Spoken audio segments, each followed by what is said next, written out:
Randumb Rants. Like and subscribe. Now, this may be before some of my subscribers' time. Hopefully I gained some subs off this video.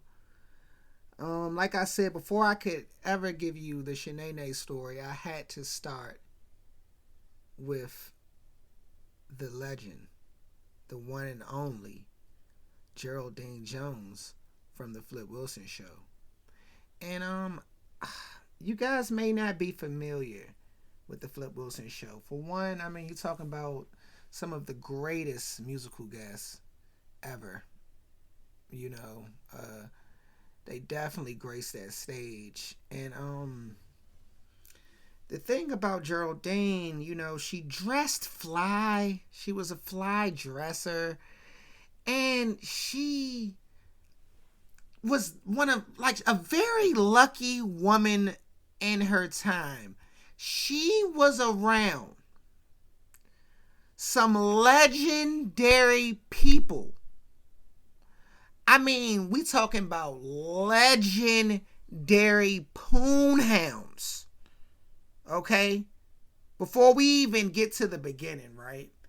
Let's just name some of the legendary old school poonhounds you've seen her beside. Burt Reynolds, Muhammad Ali. Yep. Now, he was married during his time, but legendary poonhound. How can we forget Ray Charles? You guys saw the movie, right? And you guys know Ray Charles will sniff a woman. He actually sniffed Geraldine. He was like, "Oh, you smell good, sweetie. You smell good, baby." Ray Charles, poonhound, right? A blind poonhound, right? And you see Ray Charles even cops a feel on Geraldine. Yeah, Geraldine was a very, very big in her day. Let me school you guys today. Geraldine Jones from the Flip Wilson Show, right? Now, you probably like rants, but my cousin know you. My uncle know you. Like, you're around my age. Rants, what do you mean? Flip Wilson, that's a little bit before your time, Rants. And you're absolutely right. You're right. You know me. You're right. But see, one thing about me that you don't know. Growing up, I was something called a TV land don. Yeah, TV land don. I grew up watching Nickelodeon, and they would promote, at night, right? They would have Nick at Night. They would show the older shows, and sometimes I would stay up and watch that. But it came to a time where they would promote this one channel called TV Land. Yes, TV Land. And when I finally got this channel around in my middle school years, I fell in love with it, and I fell in love with a show by the name of the Flip Wilson Show. The Flip Wilson Show, yes. And my grandparents would watch it, and they would laugh at it, and I knew I was doing something right because I'm like, oh, okay, my grandparents is watching it with me, and they're laughing at it. Grandma Rants is enjoying it. And the Geraldine sings would come on while I'm watching this show. And Grandma Rants would always say, I know Geraldine.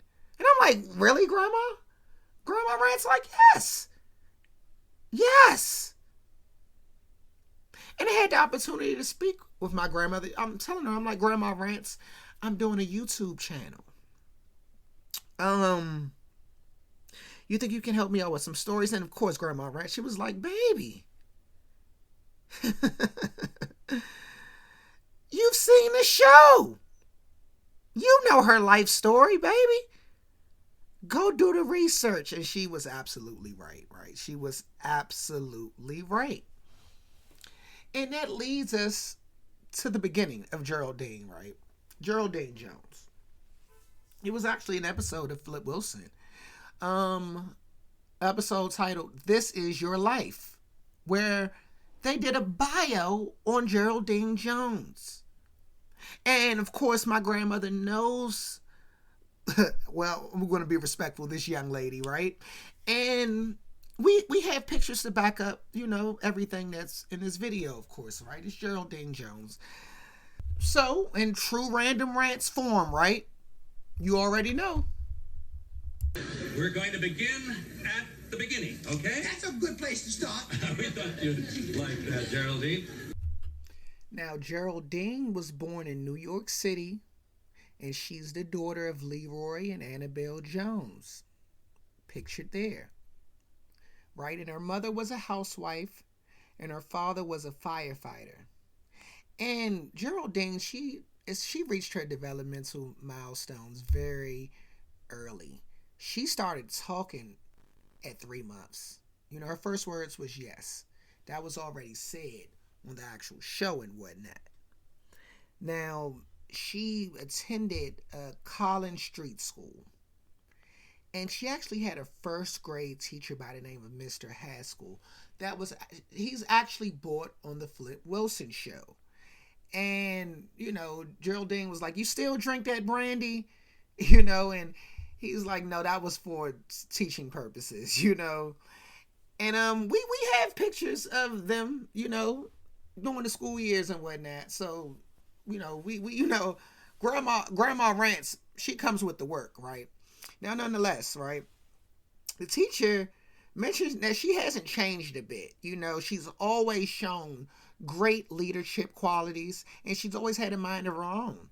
And we find out that Geraldine was the blackboard monitor and the classroom closet monitor too, and she was a bright student, And so of course it's the life show, right? And that's just the early life. We find out that while she was in high school, she was a usher at the movie theater, and she was alleged to be showing all the young men to the balcony, and apparently they was staying there. We don't know what they were doing, but allegedly she was showing the young men to the balcony, and they were there for quite a moment, right? But she didn't get fired for that, right? She got fired for throwing 2 chicks off the balcony, and that was mentioned, of course, in the show and whatnot, right? And one person that she patted herself behind, and they were practically inseparable when Geraldine was coming up, was her grandmother, Josephine Jones. Okay? She was also on the show as well. And we have pictures of Geraldine, of course, and her grandmother when she was younger. But they mentioned the time, because they said, it was inseparable coming up. And basically during Geraldine's older years, they double dated the Johnson boys, Harry and Joe Johnson. You guys probably don't remember. This is probably before you guys' time, but they were twins. They played for the St. John's basketball team in the 60s. Yeah. And one of them did pass away, and it's been alleged, it was due to Josephine putting it on him. That was said in the show. Geraldine was like, one of them passed. We told you to lighten up on him, And we also find out, right, in 1965, she met her first love, Fletcher, at an annual pool hustlers ball. Now, he's now like a manager of a rib joint, and whatnot. And you see Fletcher and whatnot. He comes on the show, and he tells her, he's like, I've always loved you. I've always wanted to marry you, and I still do. And Geraldine, she basically is telling him, well, the answer was no then, and it still is, honey. It's back then, so it's a lot of jive talk. Get your jive dictionaries out, okay? That was mentioned in a couple episodes before, right?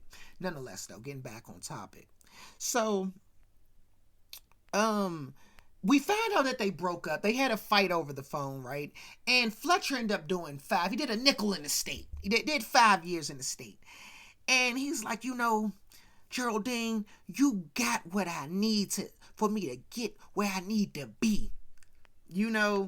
And he proposes to her right there. And she gets down and she lets him know, Fletcher, honey, what you have, I don't want. And what I got, you not gonna get. You know, see, Geraldine coined the term, what you see is what you get, honey. And the devil made me do it. Oh, but we're going to get on that. We'll get on that, right? But nonetheless, though, you know, Geraldine places herself amongst, like I said, a bunch of legendary men. And she gets a phone call during this final scene, of course, and Killer calls. And I hope I don't, that's his name. That's the boyfriend's name, right? And this is like the first LaFons. Okay, you hear about him, but you never see him, right? And you don't have to worry. If you stay to the end of this video, you will see pictures of Killer, right? You will see him. But he calls and he's like, yeah, I'm watching the show now, Geraldine. And the thing about Killer is, now Geraldine is loyal, but the thing about Killer is he's gonna make sure he used Geraldine to get where he needs to be in life. And you're going to see that. I'm actually going to show you a couple scenes throughout this show and whatnot. It's even one scene. We're going to do three. We're going to do one with the great legendary Cleveland Browns running back Jim Brown, when Geraldine met Jim Brown. We're going to do the classic episode when Geraldine gets married to Killer, but of course he still wasn't there, and I'll explain that to you guys. And then I'll do an episode when she backdoored Joe Namath and got his career ended. Because a lot of you guys don't know, that's why his career was ended. It wasn't due to the football and the concussions. No, Killer caught him. But we're going to get to that, right? Let me stay on topic, Okay, so I guess we'll start with the Jim Brown scene.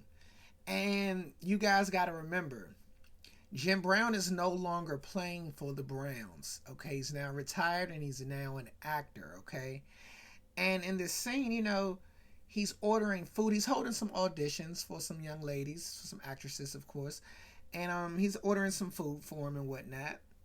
And he gets a knock at the door, and it just so happened to be Geraldine Jones that's delivering the food. I'm telling you, this young lady is lucky. She always finds herself around celebrities of that time period, And she just so happens to come across this legendary poonhound, Jim Brown. Now, mind you, we don't really want to put the poonhound title on Jim Brown because it's not a term that's just used loosely. Jim Brown was a married man, but, he's a celebrity. So we can only assume this is before the internet. We don't know, right? And in this scene, we'll see. We'll actually see it. You see he's taking the food. The transaction is going well. And he's like, oh, because Geraldine's a little flirty. That's one thing. She's very flirty around these men in these scenes. And, she's like, oh, you're a big, handsome guy. And he's like, oh, you don't recognize me? Jim Brown is Jim Brown, right? And then, as she's about to walk around, he was like, thanks for delivering the chicken, but I got some roast beef for you. I don't know what that means. I guess that was a pickup line, right? Geraldine turned around and was like, Jim Brown? Did Jim Brown just come at me like this? And now Jim Brown noticed it. She's like, oh, it's a different time back then. It's the early 70s, but she might be the first one with a case. So he's like, hey, you let her, he like it, I was just joking. And she's like, oh, he just SA'd me. So she comes on in the room and was like, yeah, well, hey, Jim Brown, since you're holding auditions, do you think you can get my boyfriend Killer a job? And Jim is like, no, and she faints. Geraldine is now on plan B. She faints. Falls out on his couch. Was like, yeah, you already SA'd me. We're going to get the most out of this, right? Can't be mad at Geraldine. Very loyal, right? And after she gets up, out of her fake, coma, right? And Jim Brown offers her some water, and she's like, well, I'll take a glass of water and a shot of scotch to wash it down. Now, about that job, And now Jim Brown is like, she just passed out. I did essay her, offered her the roast beef. Jim Brown, wow. And he's like, so what's Killer good at? And Geraldine look at him like, that's personal. What he's good at, but he want to be a movie star. Well, Jim is like, well, this role was for women, but is he a tough guy? And Geraldine was like, yeah, he is. He could be a bodyguard. He's been guarding my body for 15 years. And Jim is like, all right, call him. He can be my bodyguard. Because now he's basically he's like, all right, I'm just going to get extorted. I'd rather take that than to be the first, black athlete with the SA charge in the early 70s, right? So she's like, okay, whatever, right? So she gets on the phone with Killer. And she's like, yeah, I'm down here with Jim Brown now. And he wants to hire you to be a bodyguard. And Killer's like, all right, well, what's the salary? And Jim was like, yeah, tell him I'll pay him $150. Now in the early 70s, we do the inflation calculator and whatnot. And $150 is actually $1,200. Okay, Jim Brown offered $1,200 for him to be the bodyguard back then, right? And Killer tells Geraldine, I won't work for less than $200, which is equivalent to $1,700 today. And Jim Brown is like, okay, give him the two. And Geraldine is like, Killer, he went for it. And he's like, well, what time you want me to start? He was like, you got to be down here by 3, He was like, all right. He was like, yeah, tell him he got to be down by 3. I got 8 auditions. I got 8 females coming to audition.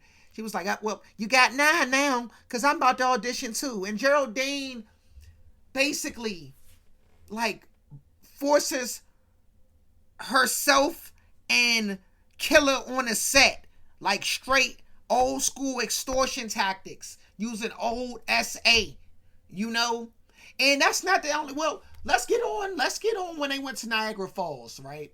And Geraldine and Killer, they're finally tying the knot.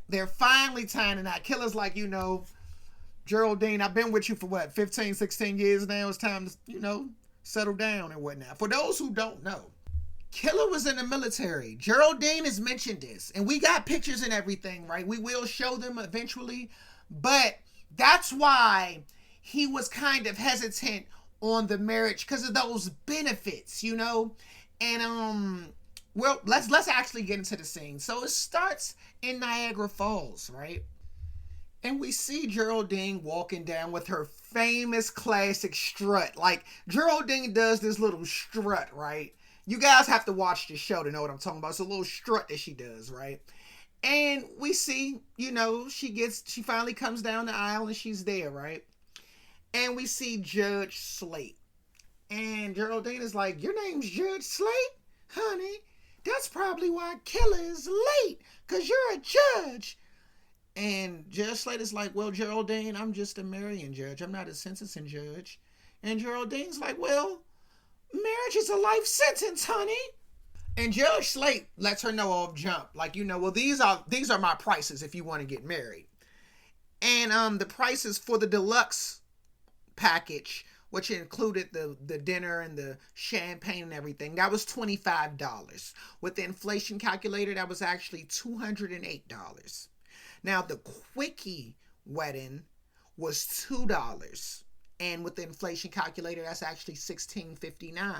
And the quickie consists of both of them saying I do and the judge taking their word for it, And of course, they went with the quickie, right? And we need Killer there. And he's like, well, is Killer having second thoughts? And you cannot make this up. You can't make this up, right? Killer's best friend walks in. You guys won't believe who it is. And I know who it looks like, right? You guys see him, right? That's not who you think it is. That's actually Tomato Juice Simpkins. TJ Simpkins. Yep. And Killer sent him to be a proxy groom for him and Geraldine. And Geraldine is like, are you kidding me? And TJ was like, well, Killer was involved in a very important business deal with some of his colleagues. And she was like, don't give me that garbage. Where is he? This is our wedding day. And he was just like, look, he's shooting pool at the Motown Pro-Am. And she's like, I'm not doing a proxy wedding. You know, I didn't even know they did this back in the day, right? And then finally, she's convinced, right? And they agree to it, right? And the judge is finally about to conduct the ceremony, and TJ is going to sit in. And Geraldine says, I do. And TJ says, no, I can't do this. You deserve the best. You're so fine and sweet, Geraldine. Killer don't deserve you. He's going to break your heart. And I'm like, wow, you know, because these are two killers. You know, that's why they're best friends, right? You know, that's TJ Simpkins. And you got Killer, you know, and right when, you know, it's a big discrepancy and whatnot, and the phone rings. Like in every scene with Geraldine, the phone rings. And it's Killer. It's Killer. And Geraldine, you know, she goes to Judge Slate. She's like, look, Killer's on the phone right now. I got the $2. If you're willing to still conduct the ceremony, he will say I do over the phone. And he does, and that's how they get married. Believe it or not, that's how they get married. Okay? Now, this next scene, now you guys, are you guys familiar with Joe Namath? Now, he's known for, I believe he predicted a Super Bowl win against, I believe it was the Baltimore Colts. Correct me if I'm wrong. I believe it was the Jets against the Colts. I could be wrong with the teams, right? But nonetheless, though, Joe Namath definitely, he won a Super Bowl. He predicted it. He's known. He's a Hall of Famer, but he doesn't have the best stats compared to quarterbacks of these days, right? And forget all that. He's a legendary poon hound, okay? And he was known to spread chlamydia throughout the 60s and 70s and whatnot. Known legendary poon hound, OG poon hound, right? And he was out the season before this particular episode aired, and he's trying to hire a physical therapist, you know? And Geraldine, she's lucky. You know, she found this position and she gets her interview with Joe Namath, you know? And naturally, Geraldine is like, oh, I heard of you. And, you know, Joe, he's like, oh, you heard of me. You're a football fan, huh? And, he was like, you know, I got bad shoulders, bad knees, bad wrists, bad rib, you know, like I'm hurt all over. And Geraldine is like, if you got that many injuries, I don't think that came from football. You probably should have left before her husband got there. And she was right. She was right. See, Joe Namath, he was getting concussions on that field, but he was also getting beat up by husbands all over America. You know, he's sleeping with everybody's wife. This is smoking Joe Namath. You know, everybody knows it. Now, let's get back to the actual episode, you know. You know, Joe's a poon hound, so he's going to get a massage out of this. You know, and while he's getting a massage, Killer gets brought up. You know, Geraldine's boyfriend. And he's like, who's Killer? And she's like, he's my number one draft choice. He run down my field of love. He sacks my dreams, and he touches down. You know, she always has like a little dirty joke, right? She's Geraldine, right? And Joe Namath like, look, I'm Joe Namath. You know, I predicted that Super Bowl. I'm the man, you know. He's like, so why don't you have lunch with me? Killer don't have to know about this, Geraldine. And Geraldine lets him know, like, look, if I have lunch with you, both of us is going to be out next season. And Joe Namath is like, look, I'm a poon hound, baby. I'm going to be in the booth. Whispers in her ear and everything. This is what he does. I'm going to be in the booth, in the back, in the corner, in the dark. Come have a sandwich, a grilled cheese sandwich and some tomato soup with me. You know, like, whoa, like, I think that was getting them back in the day, you know, offering them a whisper in the ear and a hearty meal like that. Yo, you could pull a Thelma or even a Geraldine, you know, And Joe Namath tries his hand. And he's like, yeah, I'm going to be at the Timeout Cafe. And, he leaves. And Geraldine gets on the phone. Right? Calls up to the pool hall. Roscoe answers. Pass that phone right to Killer. Killer like, hey, baby, what's going on, Geraldine? She's like, hey, Killer, I was just with Joe Namath. He's like, oh, he's used to this by now. He's like, you always with the celebrities. What's going on? Did you somehow, get me a job or extort my way in, She was like, no, not this time, baby. But he told me that you wouldn't mind me going to lunch with him. And he was like, oh, really? It's like, yeah. Joe said he was going to be at the Timeout Cafe. And he said he was going to be in the booth, in the back, in the corner, in the dark. And he actually has her repeat that. Like, say that again one more time, baby. He was like, yeah, she said in the booth, in the back, in the corner, in the dark. And that was because he was writing it down, And he was like, nah, it's okay, Geraldine. I'll meet him for lunch, And ladies and gentlemen, that's actually what ended Joe Namath's career. What did as the words of the great young Dirkie O. Banks said, close that back door, can't get snaked by my homies. And that's what happened. Geraldine left that back door wide open. And Killer came in there, and we got pictures. You see, Joe Namath got beat up. He got beat up. Geraldine's a legend. She outdressed Lucille Ball. The great I Love Lucy. Outdressed her. Usually you see Lucy on black and white screens. Lucy finally gets some color and gets outdressed by Geraldine. And I know, it's Randumb Rants, right? So, I know, you guys want to see Killer, right? And we got all that. Look. For those who don't know, right? This is the infamous Killer. The infamous Killer.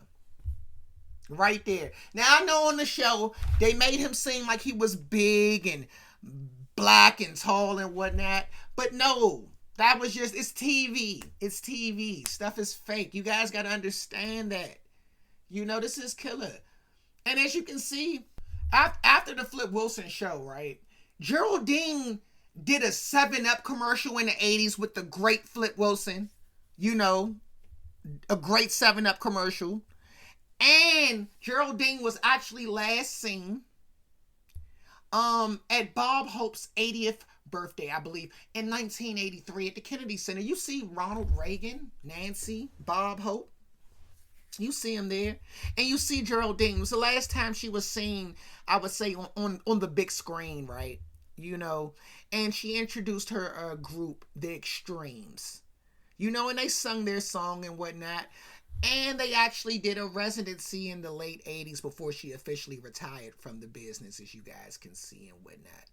And her and Killer, Geraldine and Killer, you already know they were married and whatnot, but they had kids. You see, we got Gerald and Diana, their daughter and whatnot.